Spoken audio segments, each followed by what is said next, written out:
उस्मा साहिबा, बहुत शुक्रिया, आपने वक्त दिया। आप ये जो कल जो कुछ हुआ है, पहले तो इस पे कमेंट कीजिए कि इसी तरह से ये होना था जैसे पाकिस्तान तहरीक इंसाफ इसको लेकर चल रही थी, और अब तो क़यादत में भी वो जो रिफ्ट नज़र आ रही है, बैरिस्टर सैफ, उमर अयूब, और फिर एक तरफ अली अमीन गंडापुर और बुशरा बीबी का पॉलिटिक्स में तजर्बा नहीं, she is calling the shots. तो ये प्रॉब्लम्स आ गई हैं।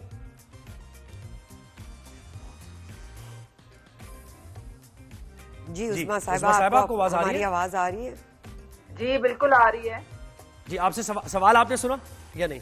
दोबारा नहीं, सवाल नहीं सुना। अच्छा, मैं ये कह रहा हूँ उस्मा साहिबा, मैं ये कह रहा हूँ कि पाकिस्तान तहरीक इंसाफ का जिस तरीके से कल एहतजाज ये खत्म हुआ और हुकूमत ने इसको कंट्रोल कर लिया, तो पाकिस्तान तहरीक इंसाफ की अपनी गलतियां इसमें शामिल हैं। एक तरफ अब लीडरशिप के अंदर भी बैरिस्टर सैफ, उमर अयूब और दीगर रहनुमा, फिर आप देखें कि अली अमीन गंडापुर और बुशरा बीबी फैसले ले रही हैं जिनको सियासत का कोई तजुर्बा नहीं है, सियासी कमेटी के पास कोई इख्तियार नहीं है। ये सारे अवामिल हैं। जी देखिए, बिस्मिल्लाहिर्रहमानिर्रहीम, बहुत शुक्रिया आपने मुझे इनवाइट किया। इट्स अबाउट टाइम कि कौम को जो हकीकत है पीटीआई की वो खुल के सामने नजर आ जाए। ये तो वो सिलसिला है जो पिछले हम कई सालों से देख रहे हैं, ये कोई आज की बात तो नहीं है। आपको पता है जो 3.5 साल हुकूमत थी इमरान खान की, तो वो पाकिस्तान को तो पसे पुश्त बुशरा बीबी चला रही थी, लेकिन वो हमें एक ट्रक की बत्ती के पीछे लगाया हुआ था, घरेलू खातून। असल बात तो ये है कि इमरान खान जो है वो समझते हैं कि वो अक्ले कुल हैं और उनके अलावा किसी में कोई ना सियासी बसीरत है, ना वो समझते हैं कि किसी में की कोई सियासी वैल्यू है। तो वो किसी पे भरोसा नहीं करते हैं, वो सिर्फ अपने मुर्शिद पे भरोसा करते थे।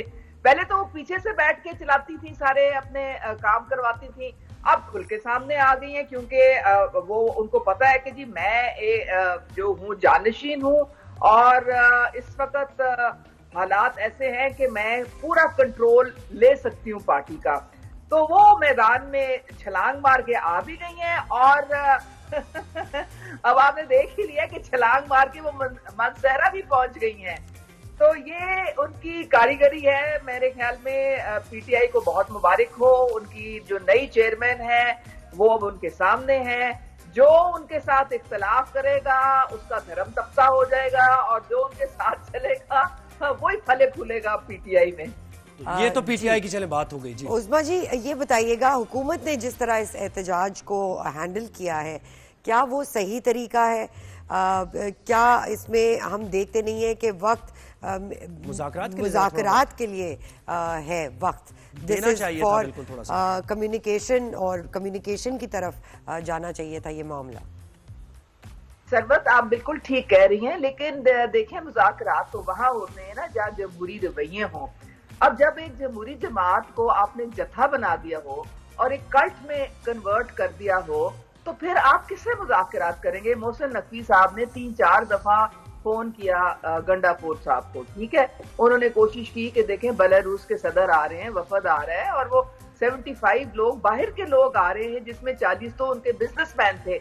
वो क्या चाहते थे? वो पाकिस्तान में इन्वेस्टमेंट करना चाहते हैं। वो अभी भी इस्लामाबाद में है और वो कभी किसी आईटी सेक्टर की बात करते हैं, कभी एनर्जी सेक्टर की बात करते हैं, पाकिस्तान की मईशत की बहाली की बात करें। तो उन्होंने बहुत उनको कहा कि आप थोड़ा मौखर कर लें। वो जब अली अमीन गंडापुर थोड़ी बात सुनने की वो कोशिश करते थे तो वो वहां से डंडा फिर जाता था अडियाला से। फिर उसके बाद जब यहाँ पे भी आ रहे थे तो इनकी आपस में मुज़ाकरात हुए और उनको संजरानी में उन्होंने कहा कि जी आप वहां पे अपना एहतजाज रिकॉर्ड करा लें और उसके बाद जब ये हमारे मेहमान चले जाएंगे फिर देख लेंगे आगे क्या होता है।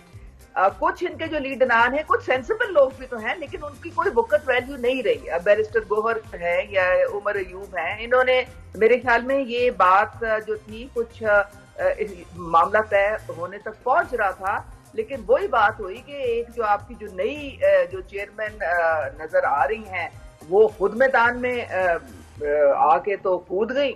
और अच्छा उस्मा साहब, ये तो उनकी बातें हो गई ना सारी। देखिए हुकूमत तो हमेशा से हम ये देख रहे हैं, ये एहतजाज नहीं, जितने भी एहतजाज पाकिस्तान तहरीक इंसाफ ने किए हैं, पावर के जरिए उसको रोका जा रहा है। उनको जलसा करने की इजाजत भी आप नहीं देते हैं। अगर वो लाहौर में जलसा करना चाहते हैं, लाहौर से दूर जगह उनको दे दी जाती है।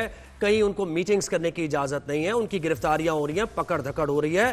तो ये जो रिवायात है ना, ये भी हमने पहली दफा ही देखी है डेमोक्रेसी में। और इतनी सख्ती अगर डेमोक्रेसी में होगी तो आप ये तसव्वुर करती हैं कि नेक्स्ट टाइम जब कोई और हुकूमत आएगी तो वो किसी और पार्टी को उसका जो बुनियादी हक है एहतजाज का, उसे इसी तरह रोकना चाहिए, फिर इसी तरह रोका जाएगा? जोएब, मैं तो आपके सवाल पे बहुत हैरान हो रही हूँ। क्या आपने इनका ट्रैक रिकॉर्ड नहीं चेक किया?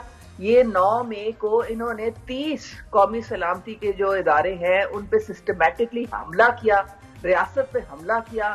फिर आप 4 महीने जमान पाक के भूल गए किस तरह से इन्होंने पेट्रोल बम फेंके, सर फाड़े पुलिस वालों के, गाड़ियां उनकी जलाई, बुरा हाल किया। फिर आपको इनके जो फाइनल कॉल्स पिछले हर दूसरे महीने इनकी फाइनल कॉल आ जाती है, उसमें आपने नहीं देखा कि किस तरह ये गंडापुर साहब गंडासा लहराते पूरे पुलिस, केपी की पुलिस और उसकी इंतजामिया असले से लेस, टीयर गैस से लेस, ये किस तरह वफाक पे चढ़ाई ये लोग करने आते हैं। आप मुझे ये बताएं कि जमहूरी जमात जिसने अपनी कोई एक पुरअमन जिसने अपना देखिए वफाक पर चढ़ाई का उस्मा साहब, देखिए वफाक पर चढ़ाई जब इस तरह के ये देखिए यही नैरेटिव उधर से भी एक्सट्रीम नैरेटिव है, यहाँ से भी केपी के लोग आ रहे हैं। पार्लियामेंट में सबसे बड़ी जमात है पाकिस्तान तहरीक इंसाफ, अभी इलेक्शंस हुए हैं, उसमें रिगिंग चले छोड़ दे नहीं हुई है, उसके बावजूद पार्लियामेंट में सबसे बड़ी जमात है, लोगों ने वोट दिए उनको। तो इसलिए अगर थोड़ा सा तहम्मुल का मुजाहरा करके उनको एंगेज किया जाए टॉक्स पर, चाहे वो नहीं मान रहे लेकिन थोड़ा वक्त दिया जाए ना। अब कल ऑपरेशन कर दिया गया, ठीक है, क्लियर कर दिया गया, लेकिन क्या आप समझते हैं इसके रिपरकशंस नहीं होंगे आने वाले वक्त में? इससे अदम बर्दाश्त के रवैये परवान नहीं चढ़ेंगे आने वाले वक्त में? इससे जमहूरियत क्या स्ट्रेंथन होगी? आप मुझे ये बताएं कि वो जो 4 रेंजर्स के जवान शहीद हुए और जो कांस्टेबल शहीद हुए, वो किसी के बेटे नहीं थे, वो किसी के बाप नहीं थे, वो किसी के भाई नहीं थे? क्या उनके कोई हकूक नहीं थे? उनकी जान का जो नजराना उन्होंने दिया, क्या वो रायगा था, वो बेकार था, वो फजूल था? क्यों उनकी जाने गई? किसने कहा था कि आप इस तरह से एक इंतशारी टोला लेके आए और हर एक के ऊपर रोनते हुए चले जाएं? तो जब हकूक की बात आप करते हैं तो रियासत जो है वो सबके जानो माल की जो है हिफाजत करना रियासत का फर्ज होता है। और रियासत क्या ये इनको देती मौका कि आए चढ़ाई कर लें? बेलारूस का जो सदर है, उनके जो सारे वफद है, उनको धक्के देके पाकिस्तान से आप बाहर निकाल दें या उनको अंदर कहीं जाके बंद कर दें ताकि वो पाकिस्तान का ये इमेज लेके जाए कि ये हमारे साथ पाकिस्तान में। आप मुझे बताएं रियासत क्या करती है? उस्मा जी, जैसे आप कह रही हैं कि हमारे कुछ रेंजर्स की जानें ज़ाया हुई, उसी तरह जो प्रोटेस्टर्स थे उनके ऊपर भी ओपन फायर की गई, तो जाने तो दोनों तरफ से जाया हुई।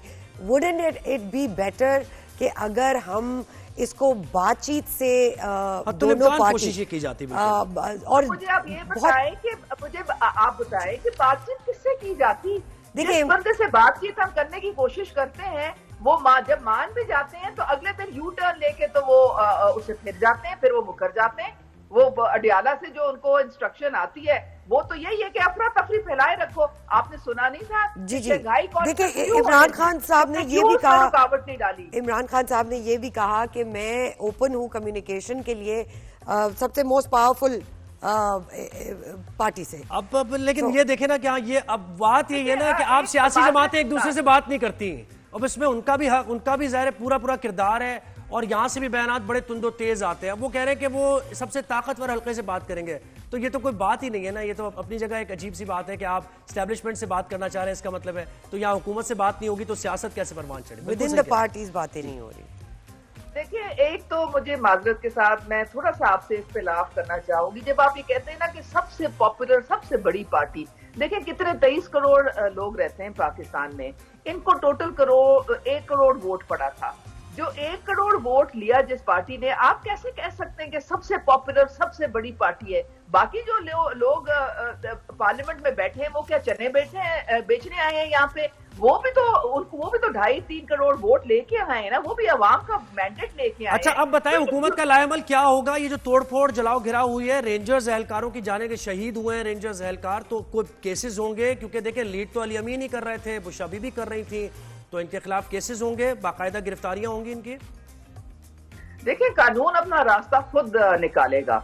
हम लोग अगर समझते हैं कि आइन और कानून जो है पाकिस्तान उसके तहत चल रहा है, तो फिर तो कानून जो है वो हरकत में आएगा। और अगर हम समझते हैं कि पाकिस्तान बनाना रिपब्लिक है और जंगल का कानून है, तो हर चीज को फिर मादक पितर आजाद छोड़ दें, फिर सबको जो दिल करता है करने दें। पूरी जिंदगी देखिए, 200 अरब का डेली नुकसान हुआ है पाकिस्तान को। बिल्कुल बिल्कुल ऐसा कौन इसका जिम्मेदार है? किसने मईशत का स्टॉक मार्केट आप देखें कैसे नीचे गिरी कल, और फिर आप अल्हम्दुलिल्लाह फिर आज बिल्कुल हाँ ऊपर गई है। बिल्कुल बहुत आप शुक्रिया। क्या चाहते हैं कि क्या आप यही चाहते हैं कि पाकिस्तान डिफॉल्ट के धाने पे फिर पहुंच जाए? क्या आप ये नहीं, बिल्कुल हम ये चाहते हैं कि पॉलिटिकल पार्टीज के अंदर वो जो सेना एलिमेंट्स हैं वो आगे बढ़े, स्टेबिलिटी आए और अपने मुआशरात के जरिए पॉलिटिकल पार्टीज ही हल कर लें, किसी और को दावत ना दें, किसी और को ना कहें कि उससे बात होगी, उससे मुज़ाकरात होंगे।